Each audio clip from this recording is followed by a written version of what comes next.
Good afternoon, everybody. Is everybody awake again-ish? I'm starting to see people yawning now. The beer's kicked. Yes, sir. The adult beverages are flowing well.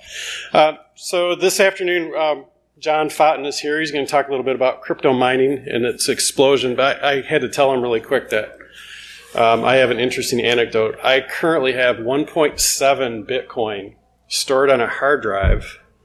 I have absolutely no idea what the password is to unlock this wallet. And I want that new Google supremacy thing maybe to help me out. You think that'd work? Possibly. Okay, we'll see. Because I know it's like worth $14,000 right now, I think, someplace like that. So you can put your drive up from auction. Oh, maybe I should do that. Give somebody like 10% of it or something. Yeah. All right, well, thanks, and welcome, John. Thanks, everybody. Happy Friday afternoon. Couple things I wanted to do today, just kind of talk about crypto mining itself and a couple other things, but a quick agenda here. Just got a few slides. I want to talk about the actual landscape, and it just continues to evolve, especially with cryptocurrency out there and some of the things we're seeing from, I'd say, potentially unnerving things we're seeing from companies like Facebook getting into it with Libra. But I really want to focus on cryptojacking, which is the malicious crypto mining that might be affecting your organizations today. Kind of the easy way for those crypto mining attacks or infections, if you want, how they can happen via phishing, and I'll show you a couple examples of that, and then what you can do to protect yourself. So I'll run through quick kind of these things fairly quickly here. I got a demonstration at the end. I'll just walk through a quick example with you. So definitely want to talk about cryptocurrency, and I'm from the Umbrella side of the house at Cisco, and so what's kind of cool about that is we gather a lot of statistics in terms of what sites anybody in the world is going to, because we see about 3 to 4% of the world's internet traffic. And so some of these statistics came from our market research in this case. So we've seen just ridiculous amounts of changes, not only in traffic, but also in actual cryptocurrency itself. So what's driving the market really is all the volatility inside the cryptocurrency exchanges, et cetera. So early days, people thought crypto was just a way for malicious actors to buy drugs, guns, and illegal goods. But more recently, it's really it's become a way for malicious actors to easily get ransomware payments and remain anonymous. But quite frankly, they've moved away from ransomware more so and have gone right to cryptocurrency again because of the lucrative nature of the cryptocurrency. So on the DNS traffic side, what we've seen is about a 250x increase in just a year and a half or so. So in March 2018, the Umbrella research team was looking at about 600K DNS requests per day globally. And now we're seeing, again, 250 times that, over 102 million queries a day. And so it's an enormous upswing. We're seeing it really across the world. And I'll break down these numbers here in just a little bit. So, and just by other facts I'll throw out at you is that we're currently looking at around 200 billion DNS requests. We hit that number earlier this week. So it's a huge chunk of information, a giant data set that we're looking at, which gives us really a pretty unique view into what's happening, what's occurring out there, not just with crypto mining, but across other malicious or even categories, the types of volumes and patterns that we're seeing. So I want to talk a little bit about cryptocurrency regulation out there. And there actually is some, believe it or not. So, but the fact is it's really not consistent anywhere. If you look at Japan, for example, they're really at the forefront of regulating crypto assets in their organizations. But again, they have no authority or really no way to enforce that elsewhere. And so most countries have very weak anti-money laundering laws or really no enforcement out there. And as a result, it's kind of the Wild West.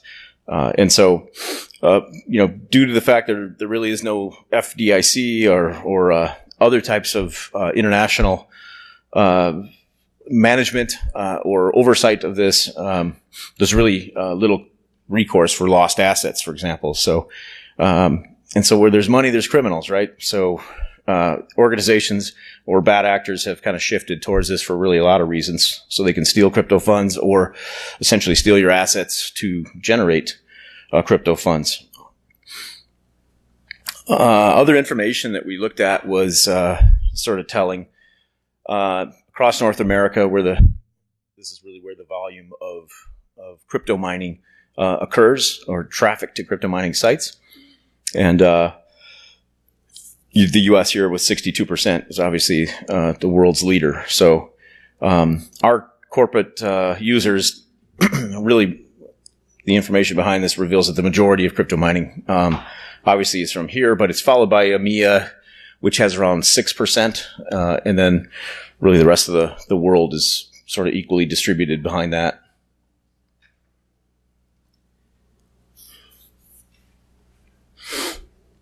Let's see. I think I might have touched base on this one already. We saw that already.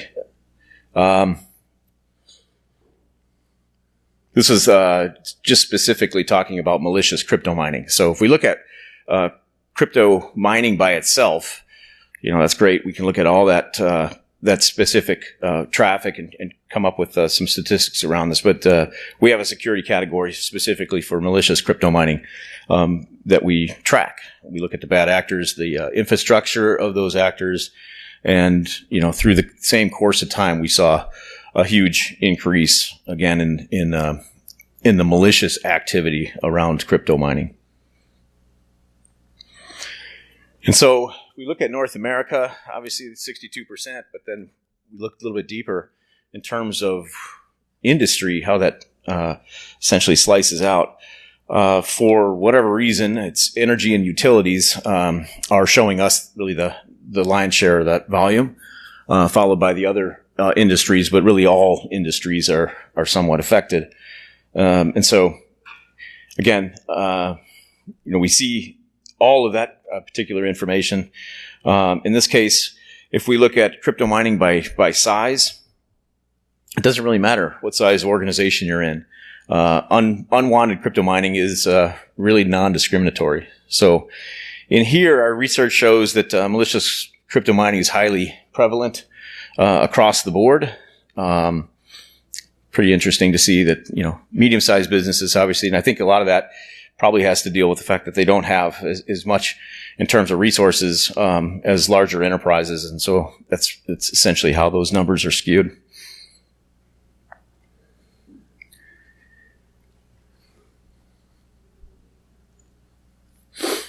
So the market volatility, essentially, of crypto mining makes this obviously much more financially lucrative, as I mentioned before. In fact, more lucrative than ransomware, and that's essentially why the shift has taken place. So bad actors they're still peddling ransomware for sure, but this is an easier way to get at funds or use resources to generate their own funds. Also, just a simple way, the way cryptocurrencies and crypto mining is set up. It's a simple way for any bad actor to essentially generate cash, attack individuals with exploit kits or other types of means like JavaScripts, and really remain anonymous through the whole process of it. So, quick terms. I want to talk a little bit about cryptocurrency here and crypto mining. So a little bit of crypto mining 101 here. So we talk about crypto mining as really the process of earning or creating coins in a digital currency, right? Miners use their own computing power and to verify third-party Bitcoin transactions or to do computations for the entire blockchain component. And if they're able to compute the hash, obviously they're awarded any type, or as others have, if you've done any crypto mining, you're awarded essentially a proportional amount of cryptocurrency based on what you've put into it from a computation standpoint. And when we talk about malicious crypto mining, it's really the miners secretly using your assets to compute this provide the calculations essentially to mine cryptocurrencies through whatever machines they can get a hold of, or there's a variety of means to do so. As I mentioned, we see it in JavaScript exploits are easy to drop in from a web attack perspective, but then also we see cloud AWS instances also being impacted. So crypto mining is really been proven as a lucrative method for malicious actors to make money, and as a result, they have easily figured out ways to implant crypto mining on a variety of your computing assets.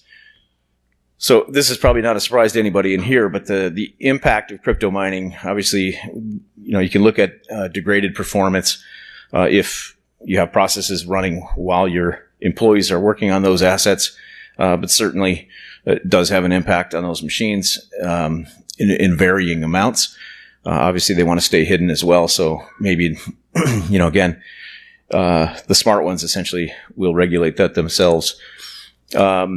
In terms of regulations, though, with security regulations, crypto mining by employees could be illegal, even if you didn't know it in your organization. So there could be, obviously some sanctions relative to that if you have crypto mining happening in your organization, especially in the financial services industry. System attacks also, vulnerabilities that exploit your machines for crypto mining are obviously an open door to deliver other payloads as well. So something to be aware of, right? And then we also see that it does impact your bottom line, not only in resources and cost there, but your AWS bill essentially is impacted as well. So we'll talk about cryptojacking here for a little bit, and essentially, large. Let me just jump back for a second. Cryptojacking, obviously, as we were talking about, or malicious crypto mining, is essentially the secret use of your business computing power, right, to mine these currencies. And we've seen in the news lately, cyber victims are targeted in really a variety.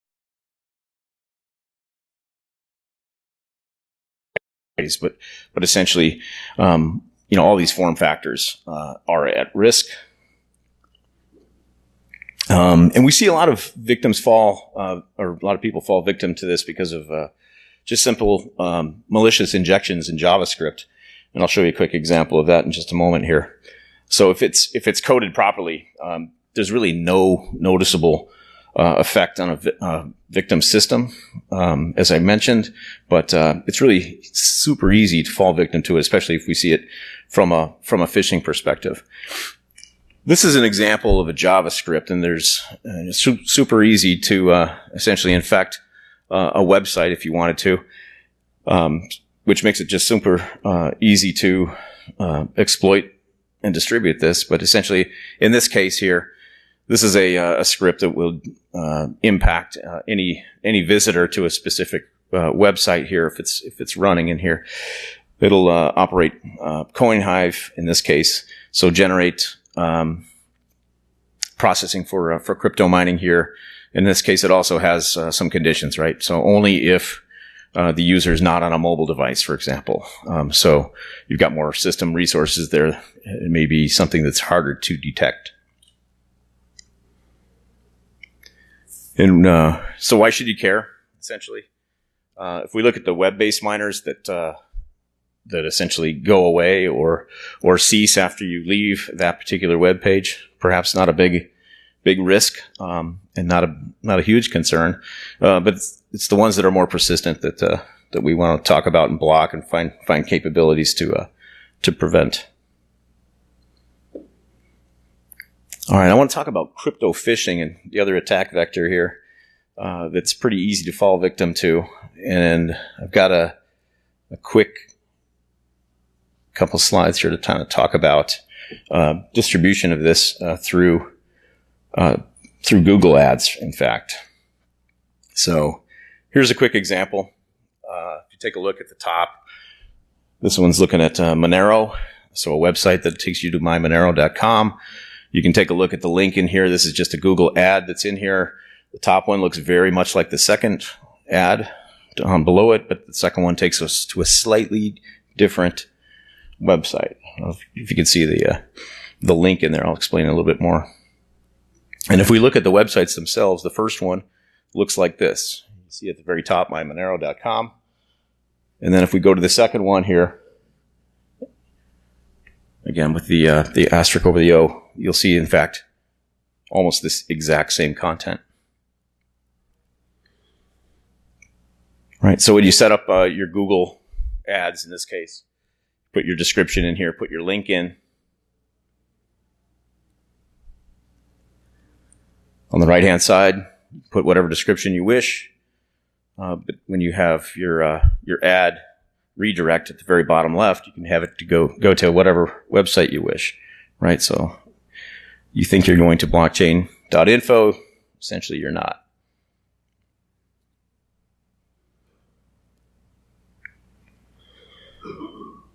And so this is sort of an interesting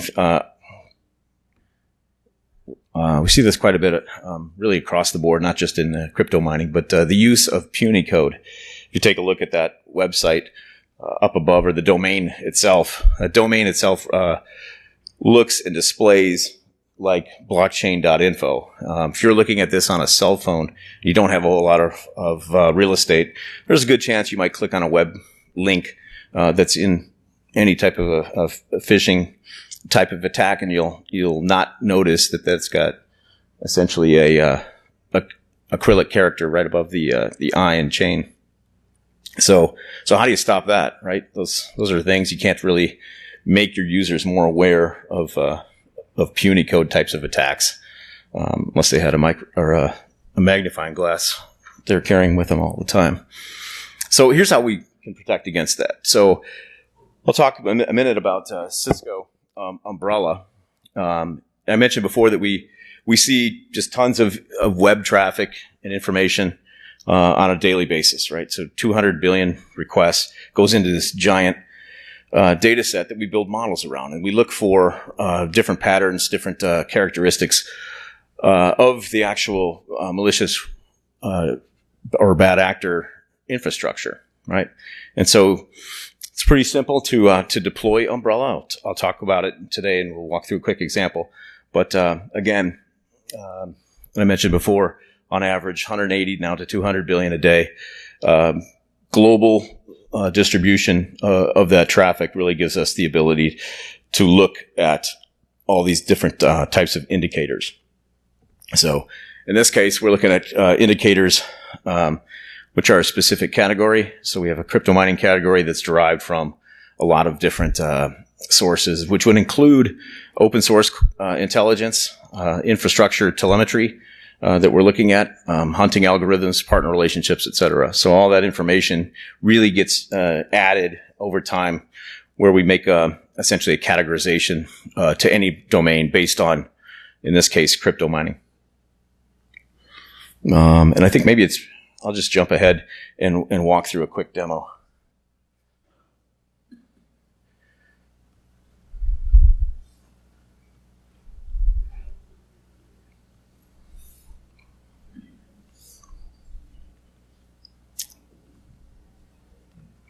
Hang on one second, sorry.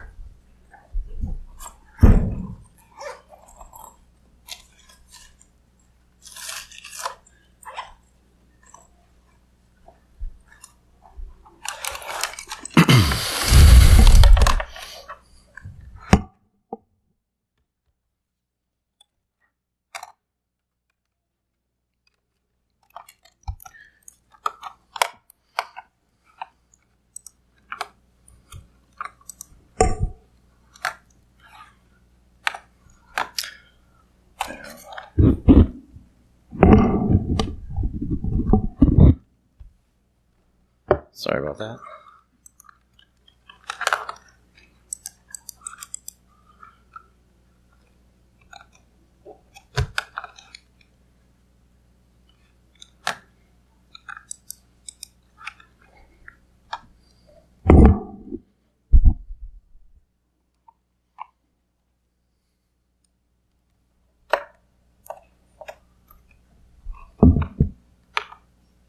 Couldn't get my mouse to work for a second, but here we go.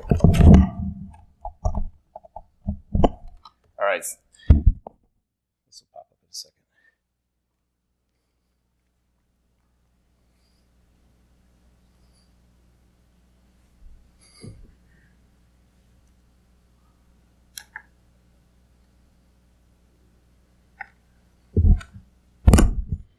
Sorry, guys.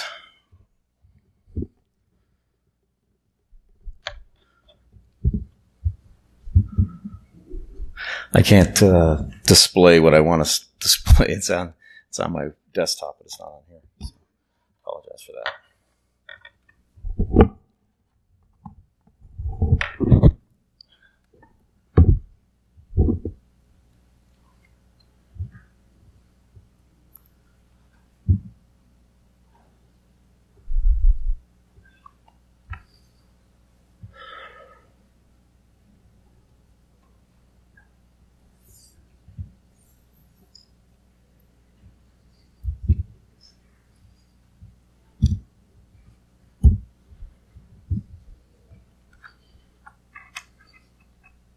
I'm not getting anything to HDMI.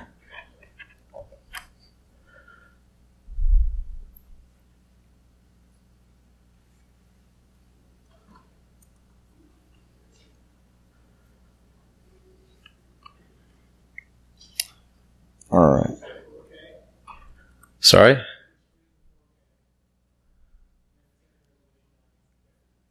Oh, it could be. That's probably the case. All right. I'm sorry about that. I wanted to walk through a quick example of that, and I got a couple good things to show in that regard. But we were able to show this before. I should be able to. Even but man.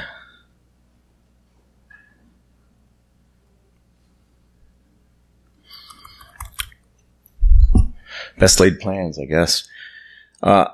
Unfortunately, I guess I'm not going to be able to show it in time to you, but I wanted to kind of walk through a little bit of some statistics and then drill down into some of the real crypto mining sites that are out there and show you some of the information behind it to see essentially a lot of those IOCs or indicators of their actual infrastructure that we can view through Umbrella. And that's a shame.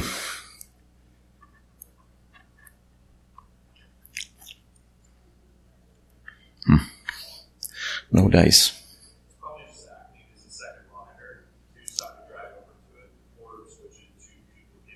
Okay. You did see it? Oh, wow. Except I can't see it. So, all right. Well, that was interesting because it doesn't show here anymore. But that's okay. So in the Umbrella, really quickly. Sorry, I took up too much time on that. I'm just going to go to a quick report in here and just show you some of my top destinations or top categories, rather. Well, let's just take a look at crypto mining for example. So down below on the right-hand side, you'll see the actual categories in here. I'm most concerned about security, so I'll just click on that real quick.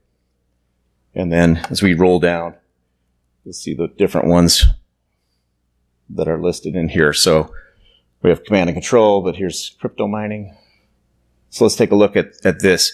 So this report basically is pointing out in the last 24 hours, we have 56 DNS requests in this organization that are being attributed to crypto mining.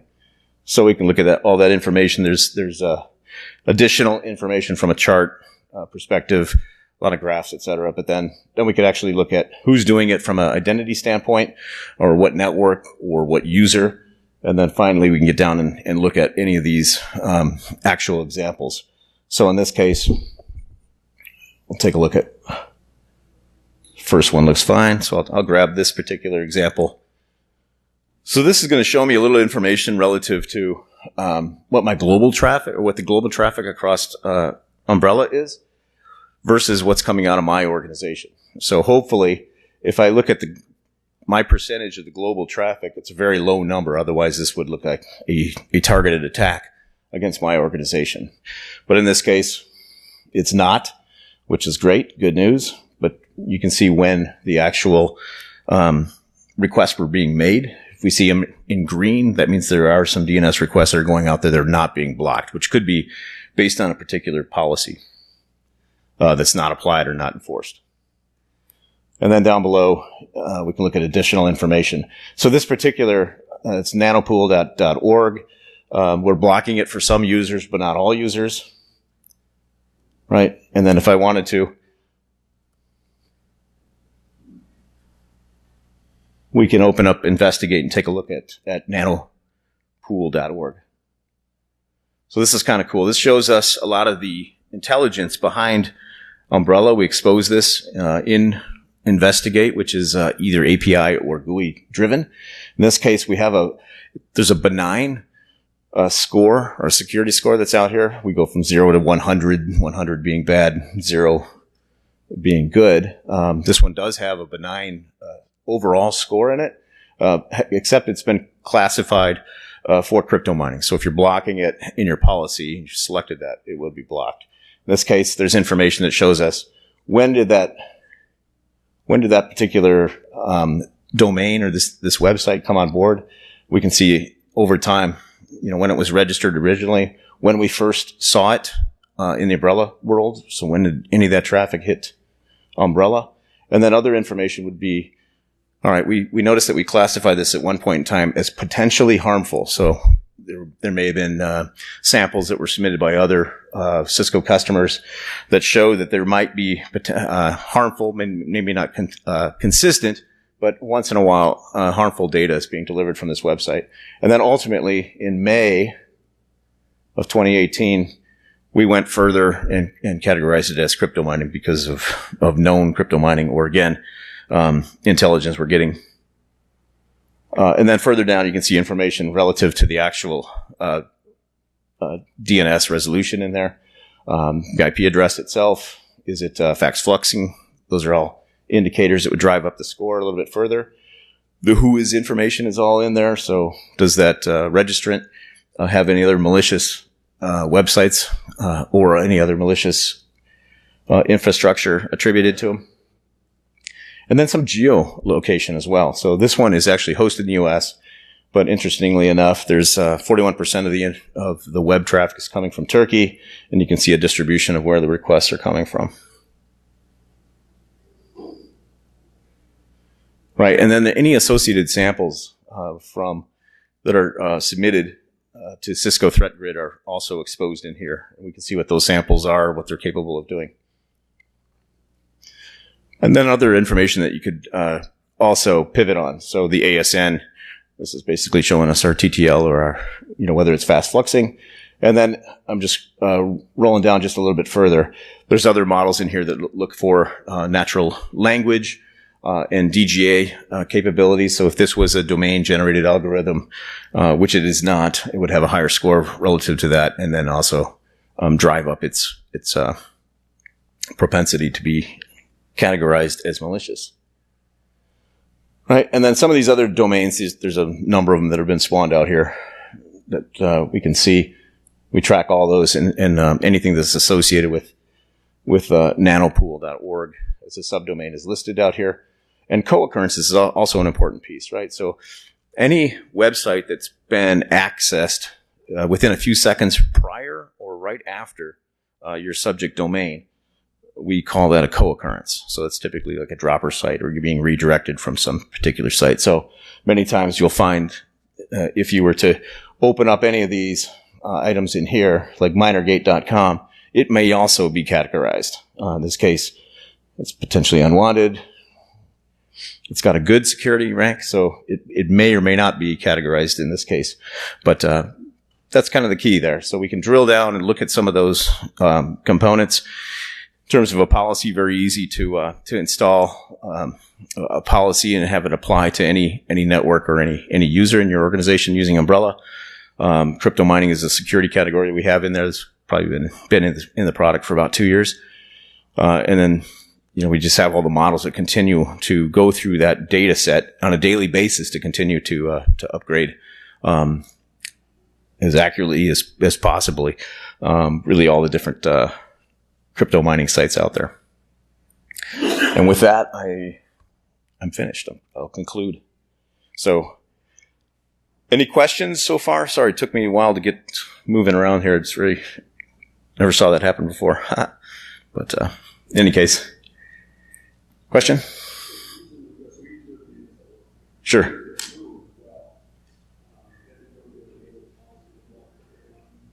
Yes, you would have to. Yep. Yeah, certainly.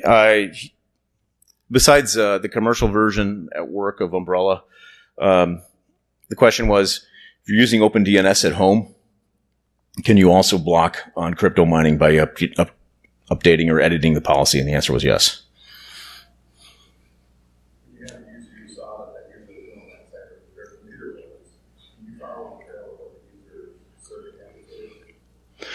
Yeah, definitely. So there's a lot more reports built into here, but really all the DNS traffic is being reported. And if you have user attribution enabled within Umbrella, which means you're integrated with Active Directory, potentially you're pulling that information in, or it's the originating IP address that you're pulling from, whatever network device that's integrated with Umbrella, then you can find out exactly which, essentially trace it back to the particular user.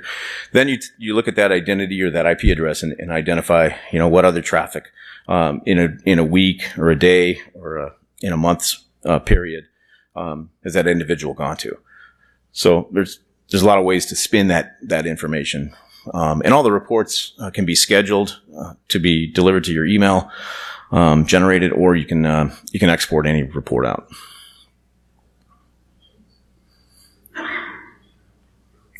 Question in the back.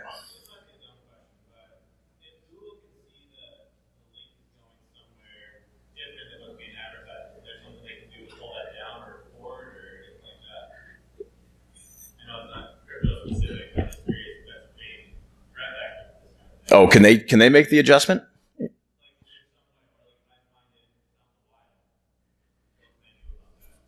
you talking about Google Ads?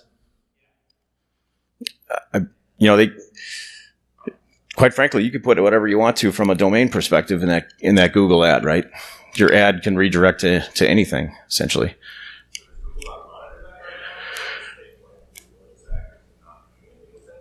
There may be a gap in time before anything gets enforced in that regard, but it's not something that's immediate. Question?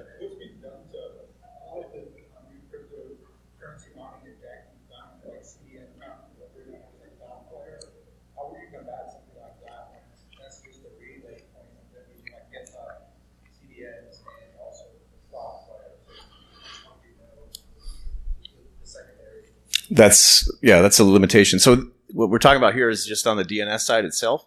And so it wouldn't really be able to get into GitHub deeper. So it would require deeper inspection. And so in that case, and there may be a lot of other use cases, but the commercial version of Umbrella, not the home version, the commercial version of Umbrella also has services for cloud delivered firewall as well as full web proxy. So in that case, we would do a URL inspection on that, and you'd have an ability to, if you wanted to blacklist or whitelist specific domains in like GitHub, for example, that would give you that capability. Sure.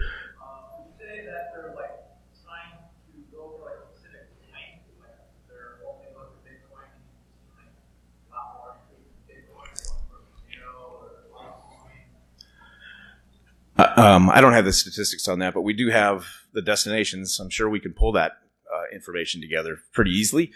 But yeah, I think whatever it seems like most of the currencies have fallen off a bit. We've had a bit of a dip most recently, but they've all sort of moved and have been very volatile, right? So again, I see that they're all lucrative, right? And they're all essentially being leveraged. And I don't know what's going to happen if you look at Facebook now, right? With Libra, they're trying to control a lot of capabilities around cryptocurrency there, and government's a little bit sketchy on that right now. So I'm not sure exactly what came out of the meetings they had this week, but it was sort of interesting. I think that we're going to see more and more cryptocurrencies evolve over time, and I think they all will have. None of them have a way to automatically combat, malicious use, obviously. So we just have to find other types of controls to expose it, and then find a way to block it if necessary.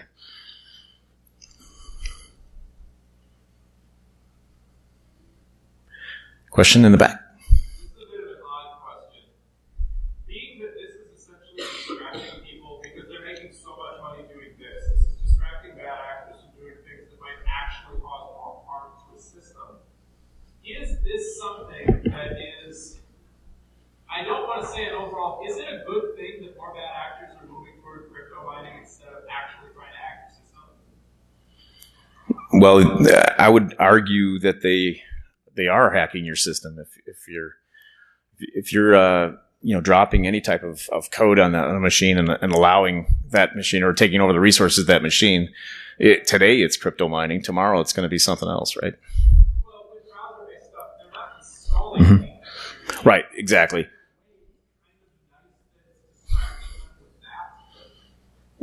Potentially, and again, in some cases it's temporary, right? So maybe it's not a no harm, no foul, right?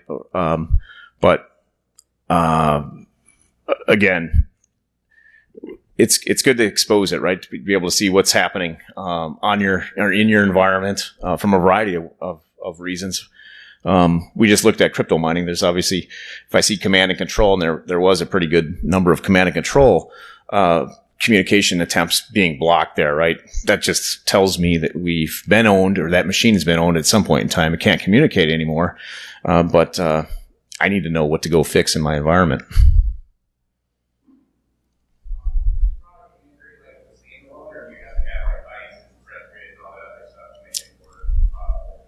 Yeah, so everything I showed you today was standalone. There's nothing that is a requirement from a separate Cisco investment perspective.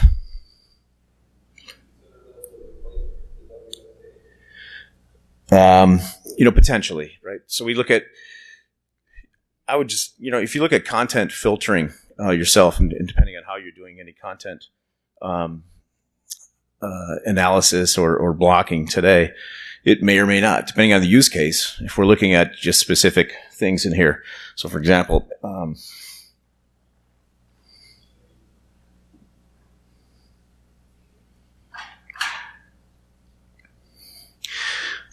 this is where the policies exist in here.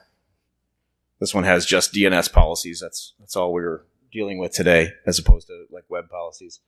But in this case, if I were to have, let's say, a policy for my at-home laptops, right, I can go in here and I can edit my security settings. Right, I definitely want to stop malware, command and control, the obvious ones. There's some additional ones in here too, like DNS tunneling. You see crypto mining in here, but potentially harmful domains is a category that we leverage in there that sometimes gets a little fuzzy, right? So, or newly seen domains. That's a pretty good use case in a lot of cases. But besides just the security piece, you've got content blocking again at the DNS layer that can be applied.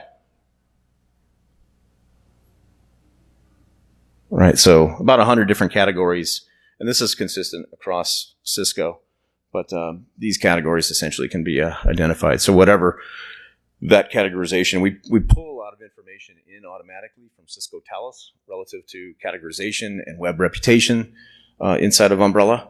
And so, potentially you could leverage this in lieu of a web proxy if you're only doing content filtering today. There was another question someone had.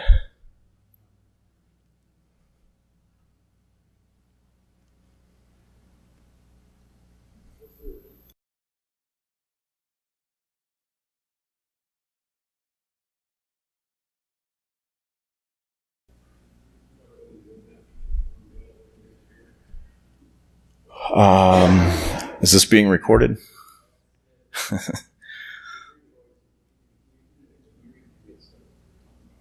Yeah, I can't talk about any dates in Umbrella, and just not going to go down that path.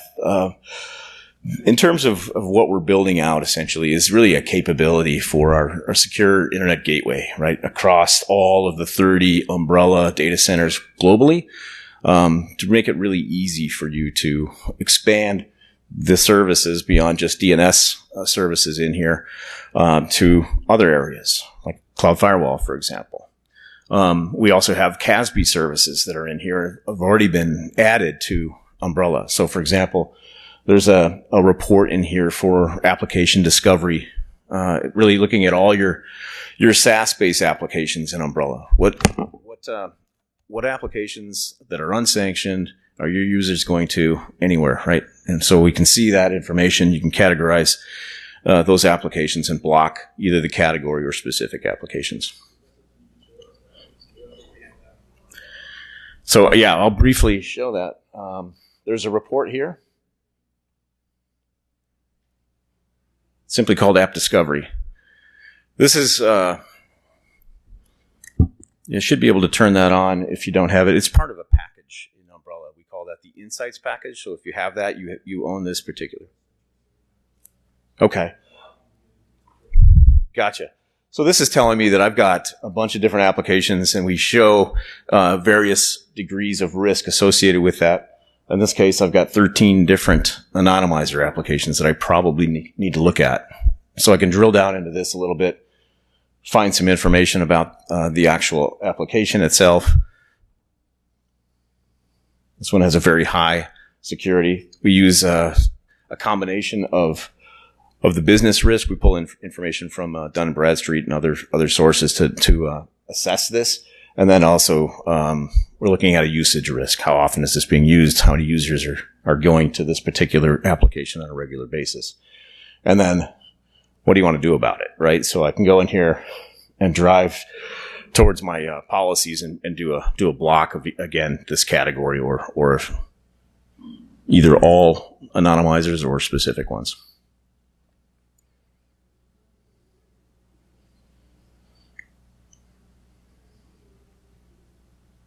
Yes, sir.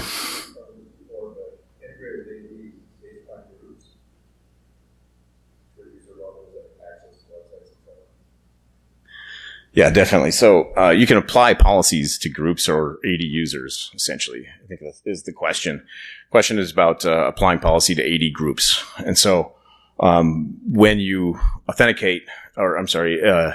integrate with Active Directory, essentially what you're doing is populating in the Umbrella platform for your organization, your schema. In fact, you can share specific groups. It doesn't have to be all your groups in your organization. And so when we get a request, we see information with that came from a specific user. So part of the DNS request also includes the encrypted AD user or AD group, along with originating IP address, if that information is available. And so if we see that in the request itself, we'll apply the most granular policy that exists.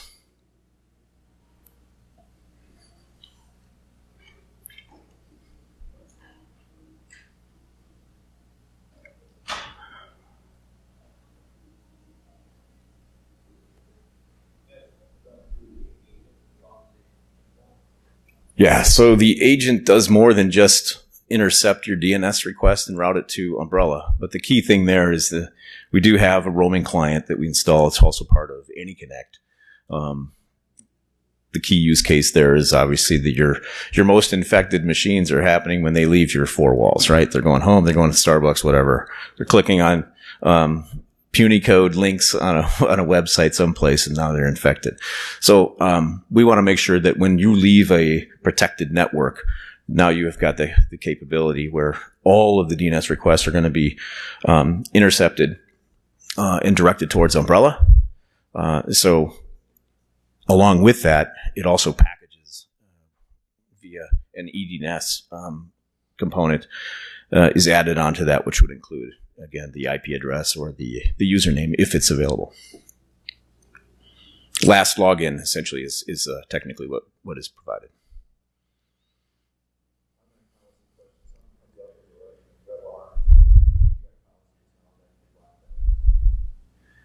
Something comes up from what source? Mm-hmm. There is, and that would require some additional integration. So Cisco provides what we call Cisco Threat Response, CTR. We've got a demo of it in our booth right now. Basically, you can see the trajectory of any, or you could pop in any IOC and see if you're infected. Any machine, any device within your organization is infected, where it's at, what it's reaching out to, what's calling out to, and then you can also take an action, an immediate remediation. If you wanted to isolate that particular machine, you could do so, or if you wanted to, delete whatever the particular IOC or offending factor is, that can be taken care of too. But it's if you get the question of, somebody comes to you and says, hey, I read about this particular attack. Am I impacted by this with CTR, which again uses Cisco AMP, Cisco Threat Grid, and Umbrella for visibility in terms of if for any domain, it provides information relative to, again, what we showed in Investigate, right? All the factors are there exposed. So you can actually see a graphical picture of that attack in short order.